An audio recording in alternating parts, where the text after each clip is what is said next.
Welcome everyone, and thank you for joining us at our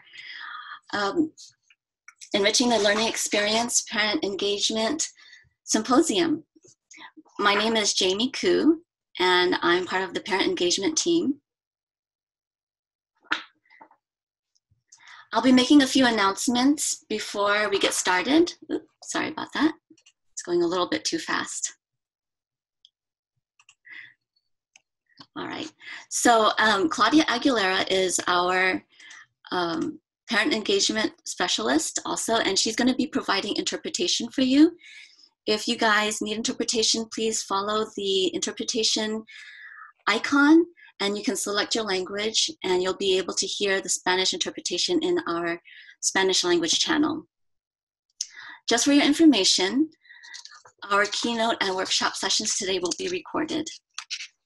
At the end of this workshop, you'll receive a follow-up email to let you know that all of our resources will be available to you on our parent engagement website. A couple of reminders about our webinar etiquette. We will be muting everyone so that we can eliminate background noise. At different points in the webinar, we will be inviting you to participate, and if you could put your comments in the chat, we would appreciate that. This is very important. In order to facilitate a smooth transition from the keynote to the workshops, we need to ask you guys to rename yourself in Zoom. You should have received a tutorial in your confirmation email. But first step is to go down to the Zoom bar and click on participants at the bottom of the window. You should have received the confirmation email with your workshop number.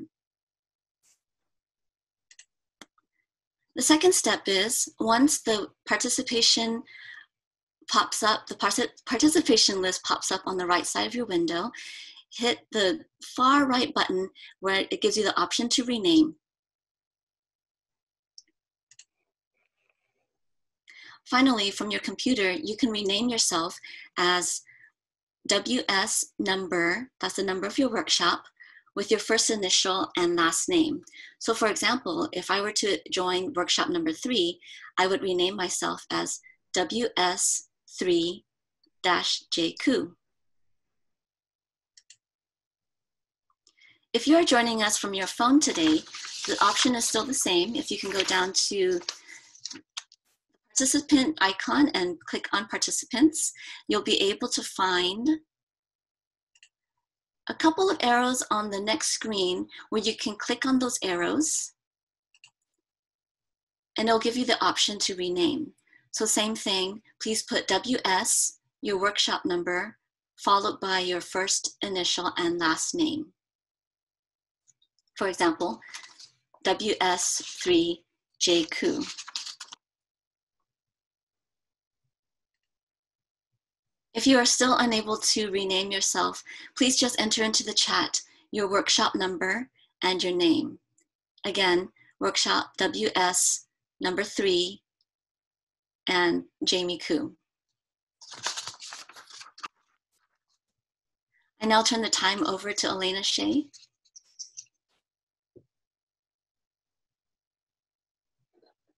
Good morning.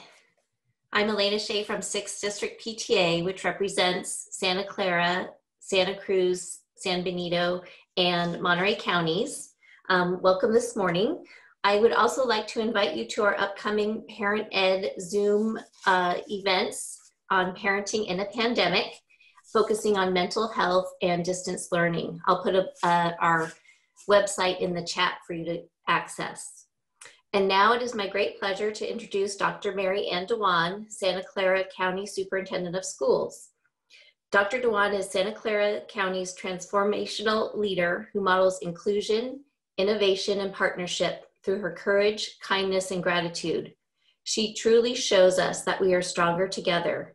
Thank you for all you do for our students, families, and community, Dr. Dewan. Well, thank you so much for that wonderful introduction. It's my pleasure to be here this morning and to welcome everyone to the Enriching the Learning Experience Vision for 2020 and Beyond, the SCCOE's Family Engagement Symposium. And Dr. Mary Ann Dewan, your County Superintendent of Schools. It's hard to imagine that a new school year is already well underway.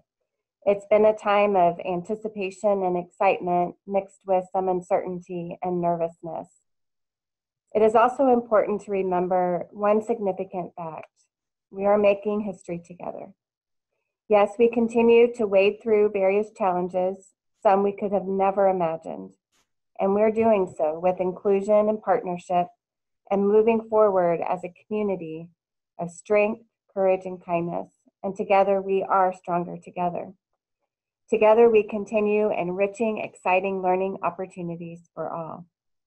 I'm very proud of the Santa Clara County Office of Education's parent engagement team and their passion for raising awareness and advocacy for parent engagement in education.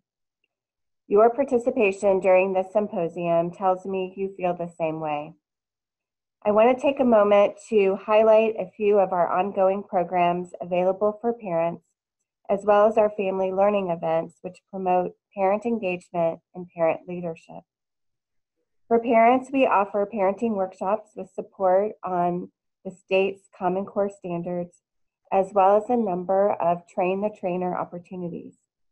These trainings coach parents to facilitate the parenting workshops at their own school sites. For more information, please visit parentengagement.sccoe.org. For today's virtual Parent Engagement Symposium, we're thrilled to have a diverse group of participants that include youth, parents, pre-service teachers, classroom teachers, administrators, and liaisons. Today's event will provide several dynamic speakers, presenters, and workshops that you are certain to enjoy. For example, Excite Credit Union is presenting Understanding Debt and How to Improve Your Credit in both English and Spanish. And our Santa Clara County Office of Education Continuous Improvement and Accountability team will engage in a roundtable discussion about how to build authentic virtual stakeholder engagement for our local control accountability plan decision-making. And the County of Santa Clara Behavioral Health Services is presenting on mental health and wellness. We are really grateful for a number of partnerships, including a very strong partnership with 6th District PTA. Before we engage in our workshops today, it is my pleasure to welcome our keynote speaker. Dr. Joyce L Epstein has a PhD in sociology and is a professor of education and director of the Center on School, Family, and Community Partnerships at Johns Hopkins University. In 1995, she established the National Network of Partnership Schools, which guides educators to develop research-based programs for family and community engagement. She has over 150 publications, including School, Family, and Community Partnerships, Your Handbook for Action, and for college courses, School, Family, and Community Partnerships, Preparing Educators and Improving Schools. Dr. Epstein was named a Fellow of the American Educational Research Association in 2009 and received the Elizabeth Cohen Distinguished Career in Applied Sociology of Education Award in 2009. In all of her work, she is interested in the connections of research, policy, and practice. Today's keynote is titled Excellent Programs of School, Family, and Community Partnerships, an Imperative for 2020 and Beyond. Following her keynote, Dr. Epstein will be offering a workshop titled Teachers Involve Parents in Schoolwork, or TIPS, Interactive Homework During COVID-19. I'm sure it's to be very valuable. Dr. Epstein, it is my honor to have you join us today as our guest. Welcome. Good morning, everyone. Good afternoon. It's afternoon in Baltimore, Maryland, but it's morning where you are. This is the magic of technology during COVID-19. I'd like to thank Jamie Koo for inviting me and her great team, and Dr. Dewan for your kind introduction, and for introducing all of you to our work in Baltimore at Johns Hopkins in the National Network of Partnership Schools. In fact, today could be step one for anyone who's in this good audience today, and perhaps you will be able to take some action, my favorite word, to build your partnership programs from here on out. And you can join our network and be part of our team all across the country and in other nations across the oceans. Today my talk for your conference really looks at how family school community partnerships enriches your programs at the school, district, county, regional kinds of areas, locations. And so we're going to talk today about that. I'd like to say buenos dias to all of those who are here as Spanish speaking and taking our interpretation service today. And we are talking about programas de alianza para escuelas, familias y comunidades. That's about it for me for Spanish today, but most of our work is translated in our handbooks and in our resource books that will be helpful to schools that serve families. One of the things Dr. Dewan introduced to you is you're already doing many things to provide some services, workshops, and resources for parents. And of course, COVID-19 last March, when schools closed their doors precipitously, brought school, family, and community partnerships front and center to the work of every school in the nation. Almost 100,000 of them had to immediately emphasize the importance of school, family, and community partnerships to enhance student learning from home. We're still often in that situation. And what we're trying to make sure happens is whether you are still in remote learning or in face-to-face classrooms or in a hybrid situation, that you really understand that it is time to take systematic action for organizing programs of family, school, community partnerships in all schools, with all families, and for the success of all students. We know how to do that now.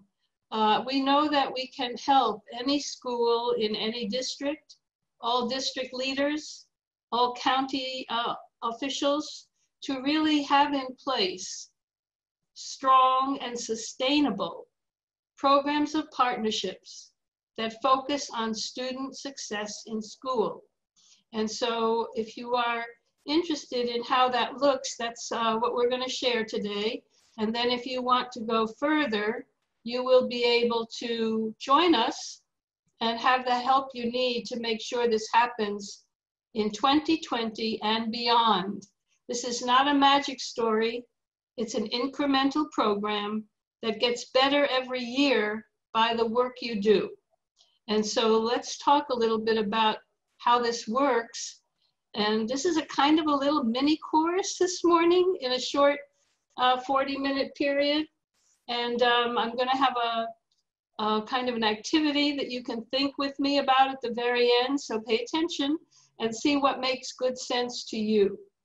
Before we go through kind of how to do this, I want to share with you some of the very basic research findings that underlie everything we do in our National Network of Partnership Schools. That network, by the way, currently includes many partners in California, and we'd love to have you join as well, but also over 500 schools across the country, in Ireland, in Scotland, in Australia, in Chile, and elsewhere. So this is not something that is separate or different for one place or another. We have a common knowledge base, yet every place must customize this work for the students and families you serve. That's the trick. It's not a canned program, just open it up and out it pops. It's something that we work at by using the structures and processes we're going to talk about today. So why should we even do this work? You already know that research shows over decades that students who have involved families, regardless of their background, regardless of linguistics, regardless of socioeconomic status, children who have involved parents are more likely to do better in school. This social fact is just there. It's true. It's been true in all studies since the 1960s when data started to be analyzed with computers. Kids who do better in school have involved parents. But that sentence that seems so true hides two unacceptable inequalities. The sentence hides the fact that yes, it's true, but it means that some parents are engaged and others are not.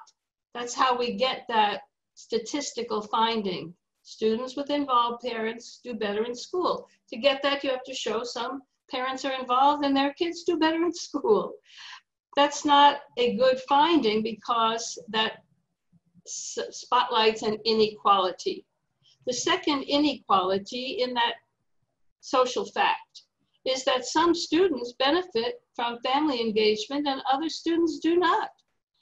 We want to solve those inequalities. We want all families to be engaged in ways that help their children do better in school. That takes action and systematic work, which is what we're talking about today. Our studies over the last many years show that partnership programs will increase student achievements academically, behaviorally, social and emotional skills. You have to have something that is a planned program so that we're not just doing any old thing. We're not doing something once and then forgetting about it. We're planning a program from year to year as part of good school organization. We also have learned that partnership practices are more effective when they're goal linked. We don't take parents' time to do anything. We want what they are going to be asked to do in their limited time to be really helpful for outcomes for student success. And that takes some planning and it takes some kind of systematic and incremental improvements over time. We also know that what this means is that you all in just about every state, county, district, and school in the country, you have a policy on the books that says you really want to improve family engagement. You want to make things more equitable. You want all families to be able to support their children.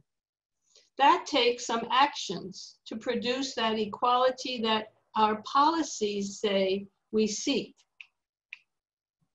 We also have learned in the last 5-7 years that district level leaders and organization leaders as well, who provide training to their schools, we call it an action team for partnerships, a structure that helps a school organize and continually improve work, that the schools that have district leaders who are informed and helpful, and I call them shepherds for family engagement, their schools have higher quality partnership programs, and their schools address more challenges to reach families who are otherwise typically uninvolved or hard to reach. So we know that district leaders are important. School programs with goal-linked partnership practices will be important for solving those two inequalities that I talked about. Everybody wants successful schools. We know we have to think about how we're going to reach those goals over time. Underlying all of our work, and I hope your work too, is my theory that I call overlapping spheres of influence. We ask you, where do children learn and grow? At home, at school, and in the community. That's our social fact.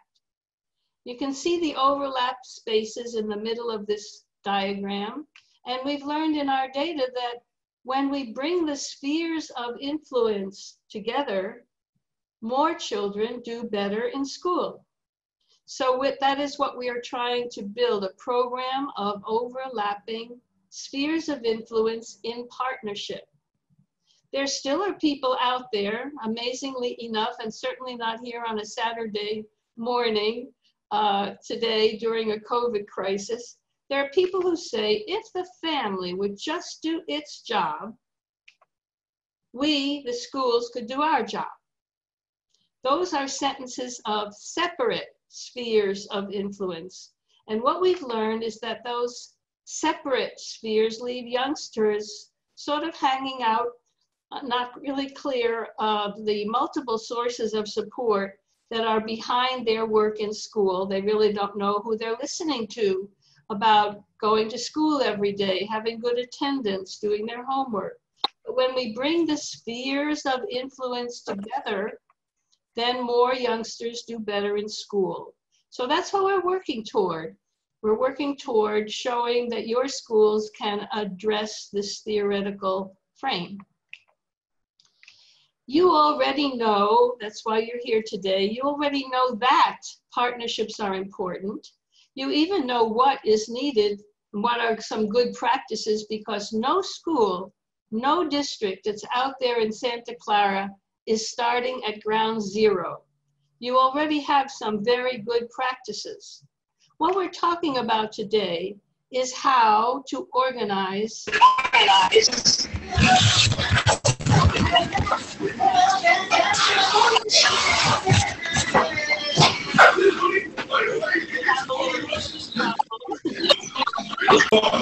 We have a muting problem here. That's the joy of technology during COVID crisis.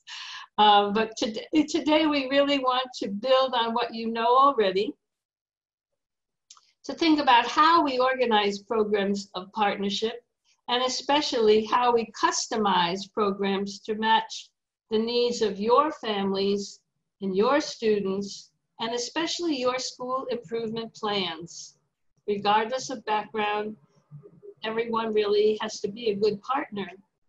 We have to think in new ways about this, and district leaders help as well. So my first question for you, you can answer it to yourself, or you can shout it out. Who's the we we're talking about here? And I hope that you have shouted out, we're the we are the ones who have to really take these kinds of steps forward to have great programs. Everything has changed since I started my work on this topic. I call it the old days and the new ways. In the old days, we called this parent involvement. Now we still use that term because it's so easy to say, but we really mean school, family, and community partnerships. When we said parent involvement, we put this burden on parents' shoulders. We said parents should, parents could, parents ought to do these things. But we forgot that everyone has a role to play. Schools, communities, and families have roles to play in how they make partnerships. Our study showed early on parents are ready. They're ready to be partners, and every survey of parents since around 1980 has shown that parents are ready. It's the schools and the districts and states and counties that have to really systematize the leadership to help every school reach every parent. That's not so easy to do. And that's why we've done our studies and constructed the tools, materials, and trainings that we can offer. The responsibility has changed over the years. Early on in the old days, this was up to parents or few leaders. Now we know this is a shared responsibility. Just as your policy statements in your counties and schools and districts states, typically, education is a shared responsibility of home, school, and community. Well, everyone knows that's true, but how do we make that happen is what we're really working toward. We know that this is now part of good school and classroom organization. It's part of a good school, just like a reading program is part of a good school. But to have that organization, we have to have a way to do that. And what we've learned from hundreds of schools over time is that is organized by an action team for partnerships. If every school has a team of 2 or 3 teachers, at least 2 or 3 parents or family members, the principal must be on this action team, and others are often added, the PTA or PTO representative. Middle and high schools add a nurse, a counselor. If a school has a parent liaison, they could be on the team. Many schools add community partners. And at the high school level, we ask for 1 or 2 students to be on this action arm, the action arm of outreach to all parents. You can see there's 2 or 3 parents on the team, but there's all parents who need to be part of their youngsters' education. Here's a photo of one of our award-winning, this is a preschool in Cleveland, Ohio, and you can see their team. They're an award winner because they've worked with us for 2 years or more and have shown that they can take these research-based approaches we're talking about today and make it their own for their students, and this is at the preschool level, be quite different at the high school level. But these folks, you can see they're all smiling because once you start this work, it really adds fun and joy to your school.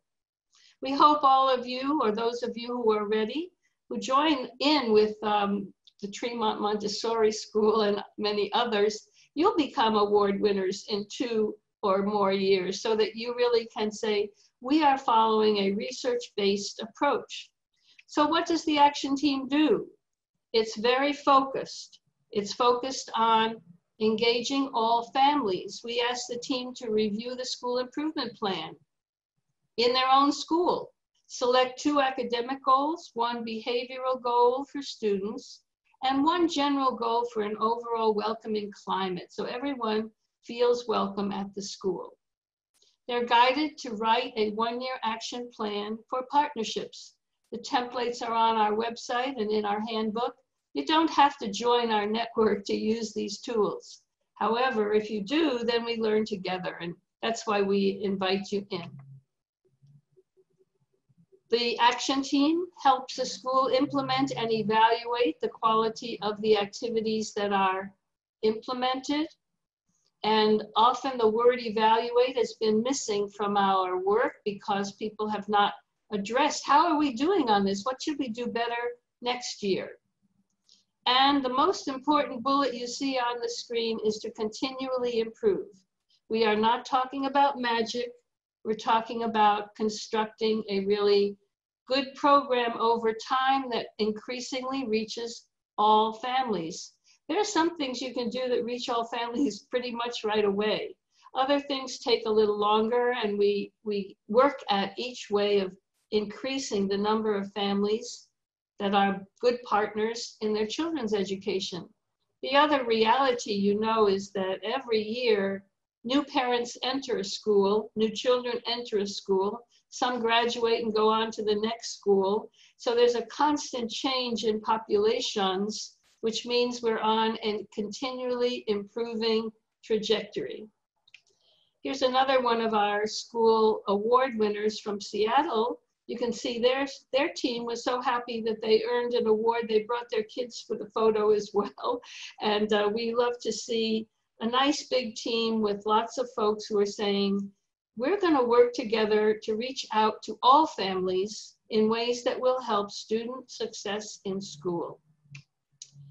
The structure of the action team says, we know you have a school improvement team or council or site team. This is the action arm of that team that's out to do the work of engaging all families. We ask the teams to think of those 2 academic goals. They become page 1 and 2 of an action plan. A non-academic or behavioral goal becomes page 3 of the plan. And finally, we ask those who join an NPS, all will have a page 4 on how to be a consistent and continually improving welcoming climate for all families, so everyone feels that this is my school, I'm welcome here, and I'm working as a good partner in children's education. This became front and center during the COVID crisis and still exists because so many places are still conducting only remote learning. Once that happens, we must have ways to welcome families, even though they're not going to the building, but they're welcome as partners in their children's education. As we build our programs, in the old days, this was very incidental, off to the side. We have real school improvement, and then maybe we get to family involvement someday. We know now that that is not the way to build a good program. Rather, this is part of a comprehensive program, goal-oriented, and we have a framework of 6 types of involvement, engagement, whatever word you like to use, that involves families in different ways and different places. Not everyone can come to a school for a meeting. Not everyone can Zoom in at the same time for a workshop. So we have a way to use the framework of 6 types to engage families and community partners in different ways and different places. We don't have time today to go into this much, but if you go to our website, you'll see later, you can see many, many more examples than I'm going to be able to show you today. And also in our handbook, which you can get, or if you join, we give you a handbook, or you can get a handbook and understand the many ways to involve families on these types of engagement. Type 1 is parenting. This is not telling parents what to do, but helping families understand child and adolescent development. All types of engagement are multi-directional. So schools also need to understand their families. So we have understand children and adolescent development that parents tell us they want to know, and families that are known to their school so that when the program is planned, it's going to be responsive to the students and families who are attending that school. Communicating is two-way about school programs and children's progress. That's what parents want to know most about. What are the programs here? How is my child doing? And there are ways to do that that are understandable to everybody, and so that families can help kids do better and better in school. Volunteering, you know, your schools have volunteers in school, for classrooms, at home, and NNPS, our network, adds another kind of volunteering, parents as audiences. So if your school has sports activities, drama production,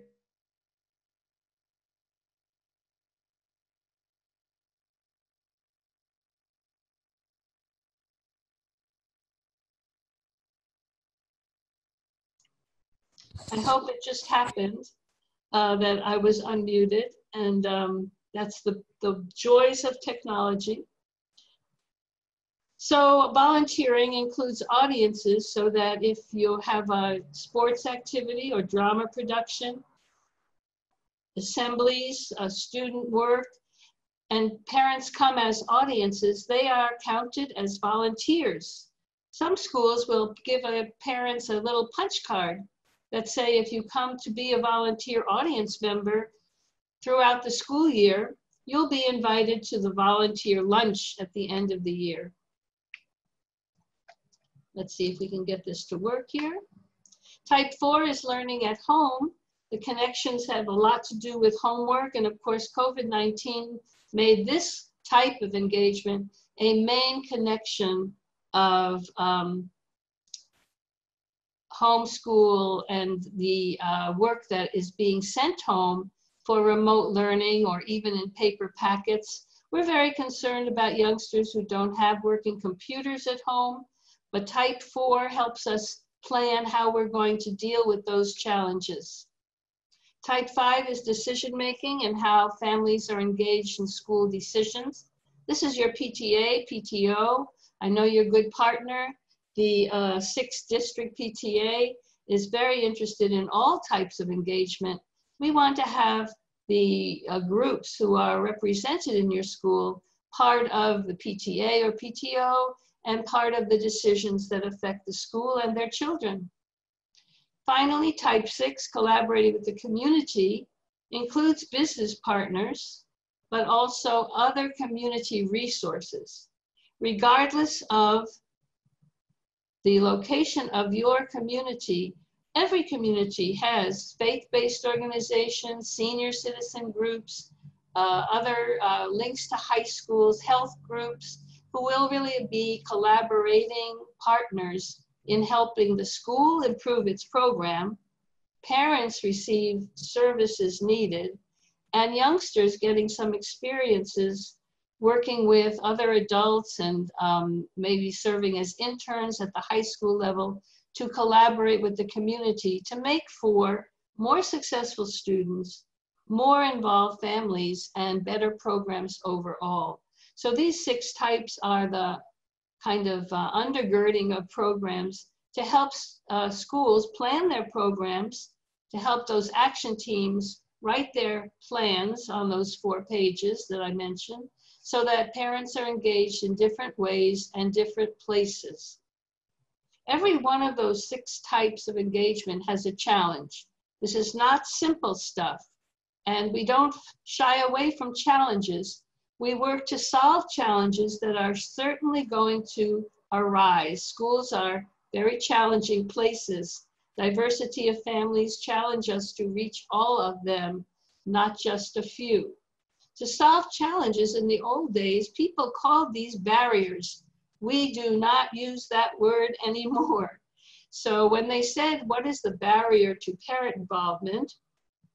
Many people meant that we have diverse families, and they would give an excuse that some families didn't care about their youngsters or the schools or their education.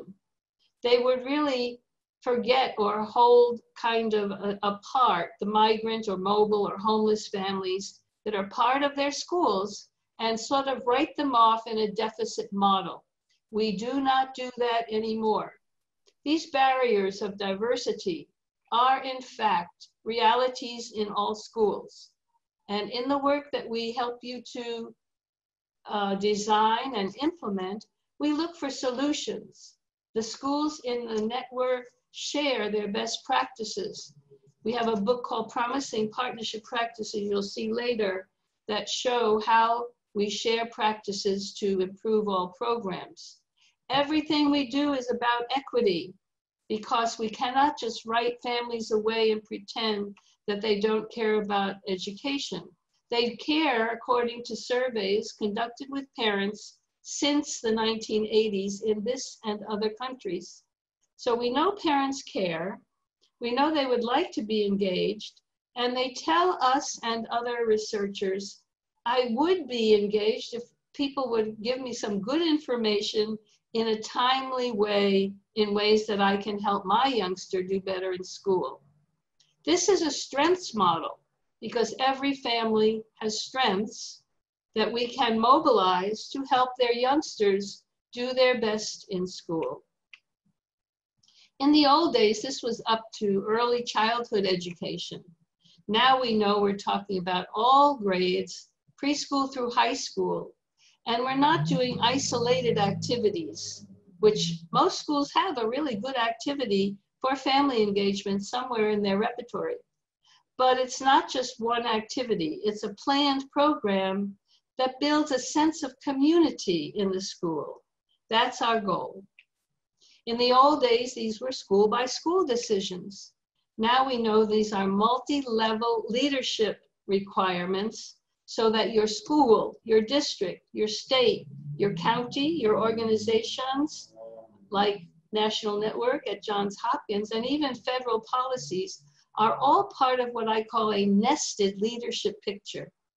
We all have ways to help, but the help is to schools to involve all of their families.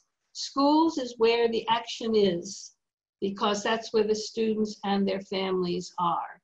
So we know that we have district leaders who conduct their district level leadership activities, and through NNPS, we've learned that they must facilitate the school action teams. Their school action teams are how we reach all families. And that's how we can see this award-winning district out in Washington State brought all their district leaders together because they really help the partnership leader in the district do these two kinds of responsible activities. Do your leadership level work and help all schools. At the county level, there really are three major responsibilities. We conduct the county level leadership activities that are part of people's job descriptions, and we contact and know all district leaders so that we can help the district leaders guide their schools. That is the most efficient way to reach all families. If we try to reach all families at the county level, there are some things we can do, but we will mainly fail because parents will really relate most to their schools. So here's an organization that is working out at the state level, like a county level, reaching out to districts to help guide schools. Those nested responsibilities is what I want all of you who are attending today to think about. Why do we do this work? We want to reach results for students. We do want welcoming schools. We want parents as partners. But the point of it all is to increase results for students. So I ask you when you leave this symposium today, that you don't say that you heard some interesting things about parents. The work that we're doing here today is about student success. In the old days, it was about parent outcomes, who comes to a workshop. Now we know this is really about student achievement and linking practices for student success. We guide you to do that by helping you write an action plan for partnerships linked to the goals in your school improvement plan. For example, here's a school working on reading. The teachers work on reading every day.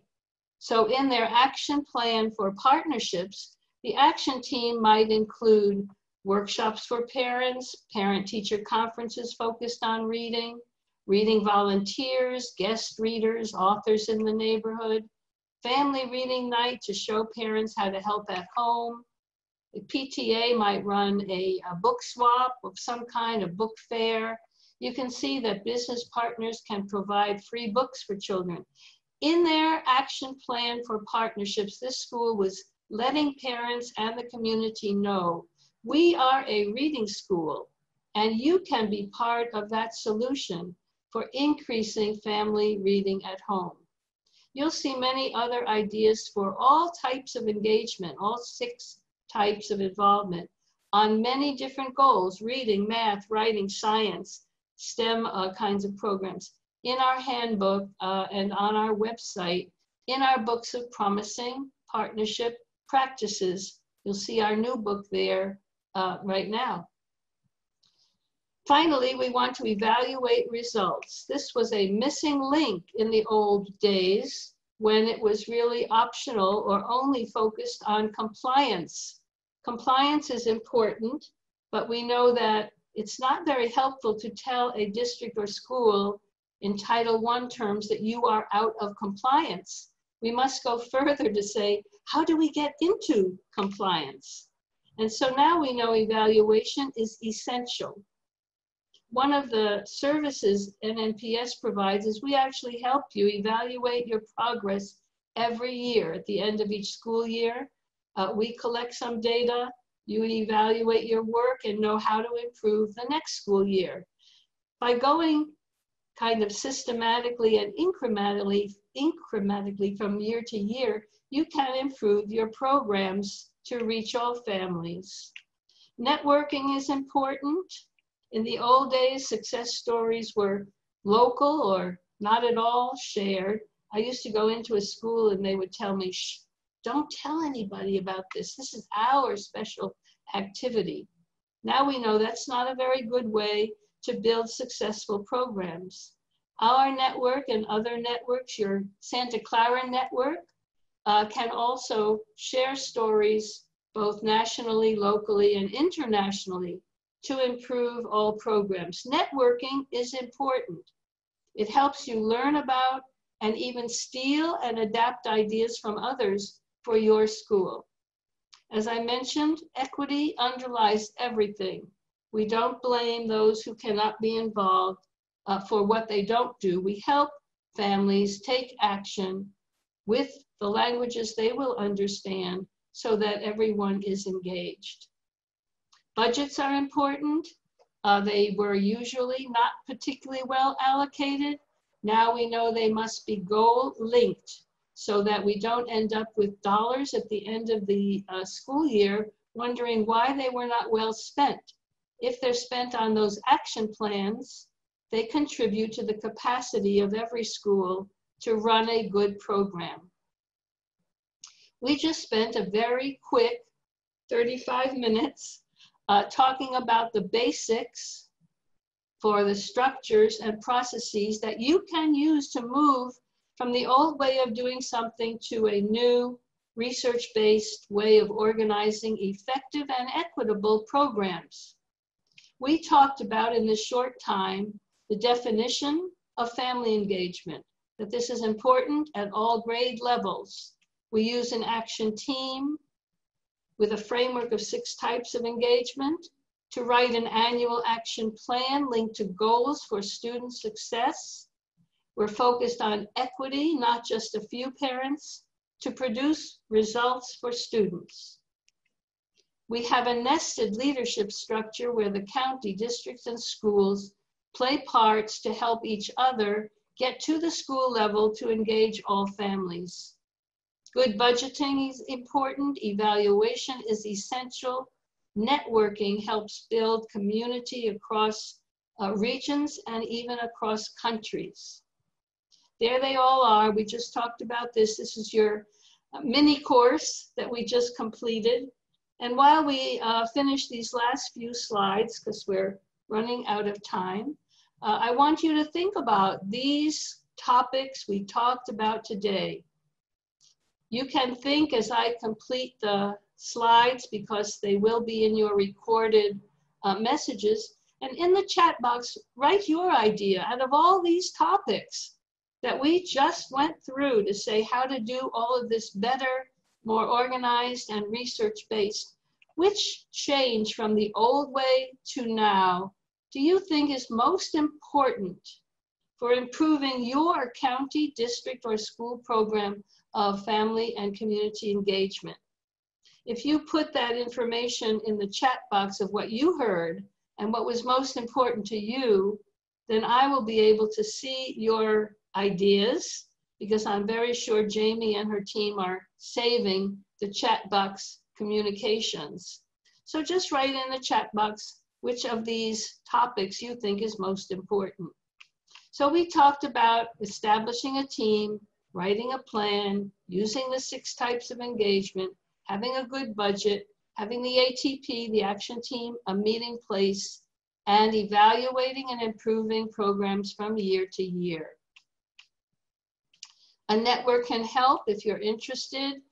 You don't have to join our network. We'd love you to do so if you want to have systematic attention and ongoing support with research, ongoing assistance. We call it on-call technical assistance, that once you're a member, you can call us at any time, with coordinated planning and evaluation every year, and networking opportunities, which are really most exciting.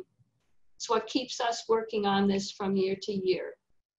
Here are our resources. If you look in the top left corner, you will see a handbook that we provide when you join the network, or if you don't join, you can get a copy yourself from Corwin Press or Amazon or anywhere. It has in it all the things we just talked about and how to do them. The 2 books on the corners have English and Spanish activities for multicultural partnerships and good family reading nights, which is really, really common in most schools. The book I was talking about on the far left is Promising Partnership Practices. That is on our website for you right now, whether you want to join or not. It's just there for everybody. And the interactive homework I talked about called Tips over on the far right, we now made free to members of our network and easy to use for others. And you can see that on our website as well. We are running out of time, but if you put your questions in the chat box with your email address, I will respond to them as Jamie might Sano. So given all we talked about, what is it that you still want to know? And we'll get that information to you. I don't think we have time. Is that right, Jamie? We're out of time, pretty much. Here's our website that has all the information. If we do have time, Jamie can take a question from the chat box. If we don't have time, you can send that to my email address, which you see underneath my name, jepstein@jhu.edu. I hope you heard something today that says, we all want family engagement. COVID crisis creates the imperative for good partnerships, and we can, in fact, make this work with a few basic structures and an eye on engaging all families to help all students do their best in school. So I'm going to turn this back to Jamie, and she can see, is there time for questions or time for you to put that in the chat box. Thank you so much, and I'm looking forward to hearing from many of you. Thank you, Jamie.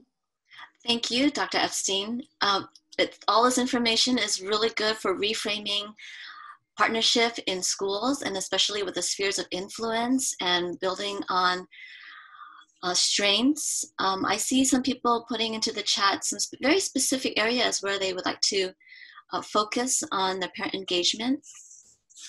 I believe we have about 6 minutes before our workshops. So I think at this point, we might go ahead and take a little break so that everybody can have a chance to the workshops. So if everybody can just offerings our workshops based on our feedback from you. So really hope that you would take the time to fill in our feedback form. Also, here's a quick contact sheet for any of us on the parent engagement team. For myself, Jamie, and for Claudia, and for our team members, our admin, John, who's been behind the scenes taking care of all the aspects behind the scenes. So thank you so much to John. And to Olivia, my coordinator. So just a little word to wrap up. Education or enrichment is a dynamic, evolving, lifelong process. Every time you look sensitively and with awareness, your vision grows. And this is from photographer John Paul Capernigo. So thank you so much, everyone, for joining us. And I wish you a very good day and a wonderful weekend. Thank you so much. Bye, Jamie. Thank you so much. Bye, everyone. Bye. Bye. Bye. Thank you so much. Bye. Enjoy your Thank weekend. you. Thank you so much. Thank Thank you, you, guys. Jamie and team and Dr. Epstein. Thank you. Thank Bye. you. Thank you, everyone. Everybody. Thank you, Parker. Thank you so much. Bye-bye. Thank you. Bye-bye.